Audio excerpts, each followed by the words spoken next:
Our next speaker is probably going to talk about how to get people on board. He is also working within climate change and public health, but where Susan Clayton takes the psychological perspective, Edward Maibach focuses on how climate change should be communicated. So how do you encourage public engagement and enhance their understanding of climate change to an extent where they actually changed their own behavior? And what are the typical barriers of getting there? Edward is Professor and Director of George Mason University Center for Climate Change Communication, and 2 years ago he received an award for outstanding climate science communication. So now he's ready to communicate with us through his webcam, I suspect, on a relatively early Tuesday morning back in, I believe you are in Fairfax, Virginia? Yes, you're nodding, that's good, yes. So good morning, Edward, I hope you're fine, and we're very happy to have you with us. You may now take over the show. So this is Edward Maibach. I can see him, yep, you can't see him yet, but he's gonna be there, so give him an applause. No, thank you so much. I don't actually have slides to share with you today, but I'm glad that I don't, because I'm gonna go extemporaneous here. I really enjoyed hearing Thomas and Susan's comments, and I'd like to sort of build on some of the things that they said. The first thing I'd like to point out is the objective here is to accelerate the transition, right? If we don't accelerate the transition to decarbonization, I think we all understand that we're in a world of pain, or at least our children, our grandchildren, and their grandchildren are in for a world of pain. So clearly we are clearly engaged in a transition. The transition is happening, it's inevitable, but anything that we can do to accelerate the rate of that transition will be incredibly helpful. As I see it, we have sort of three grand strategy options available to us. The first of those grand strategy options is top-down change. Our political leaders, our corporate leaders can do what is necessary in order to change the policies. Public policies, corporate policies that will accelerate the transition. I think Thomas's comments were very clear in sort of the perils and the pitfalls of that process. It isn't easy. There are punishments available to or that are often wielded against policymakers that are willing to take the actions that need to be taken, because they do in fact often gore other people's oxes. And so this is a politically contested space, which has been a point that has been made very clearly. On the other end of the continuum, what I would call a bottom-up grand strategy, and Susan spoke a little bit about this, we can each of us as individuals, we can take actions that will help to accelerate the transition. We can decarbonize our homes, our travel, our food, our workplaces, etc. And in doing so, that it's incredibly helpful. But ultimately, it's at the individual level that contribution is quite rightly could be sort of thought of as being de minimis. It's not a large contribution because none of us are large compared to the magnitude of the challenge.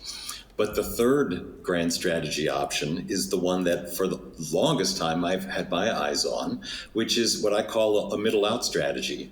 And I take it, I missed the prior session, but I take it somebody talked about the middle out strategy in the sense that each of us as individuals, we can play a role, and all of us collectively, we can play a role in creating the conditions whereby politicians and corporate leaders feel like they will be rewarded and not punished for taking the actions that will in fact help to accelerate the transition.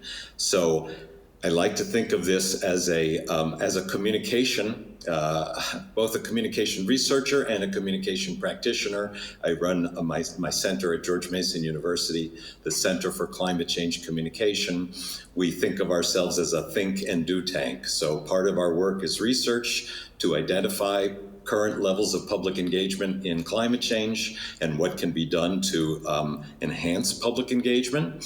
but we also think of ourselves as a do tank, so a think and do tank. And the do part is we develop public engagement programs, and we test them on a pilot scale level. If they look promising, we try to scale them up to a community, state, provincial, or national level, and ultimately we're actually now getting more involved in scaling up ideas at the global level. I place a lot of faith in this middle out strategy. I spend the majority of my time now working with key trusted voices in society. As a communication researcher, I'm convinced that the most powerful asset we have in communication is simple, clear messages repeated often by a variety of trusted voices. Why this is so, I don't have time to go into today. That it is so, I'm absolutely convinced based on 40 years of my 40 years of time in service as a public health communication expert. Some of those simple, clear messages that I spend my time, some of those trusted messengers, that I spend my time working with include TV weathercasters, broadcast meteorologists. Here in America, we learned that the majority of the public look to broadcast meteorologists as trusted sources of local trusted sources of information that offer the potential to help people understand the way climate change is changing in their backyard, thus making it a concrete issue as opposed to an abstract global issue. We've learned in our work scaling up a support program for broadcast meteorologists called Climate Matters. We've learned that it makes a difference. The broadcast meteorologists who are engaging with us, they're actually doing better in their careers, helping their news channels do better in the news ratings, and most importantly, helping their viewers understand the local personal relevance of the changing global climate. To conclude, I also spend a lot of my time working with health professionals here in the US and in my role on the board of directors of the Global Climate and Health Alliance, worldwide as well. We are trying to activate the trusted voices of health professionals who are, in fact, the most trusted voices in most nations around the globe.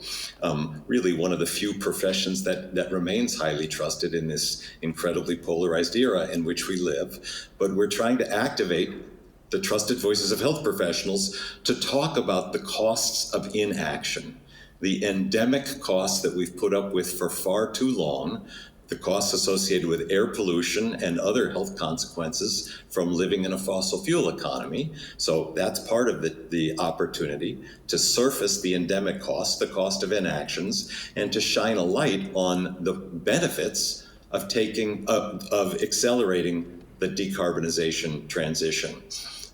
Those benefits are particularly profound. Those health benefits are particularly profound, and the trusted voices of health professionals are the right messengers to be carrying those simple, clear messages to both members of the public as well as to our political and our corporate decision makers. We see a lot of evidence that it's working. It has a secondary effect of being a narrative that is depolarizing. It's a narrative that our research has shown is particularly effective with people who tend to be skeptical of the proposition of accelerating the decarbonization transition. So with that, I will turn it back over to Rita, and I look forward to the conversation.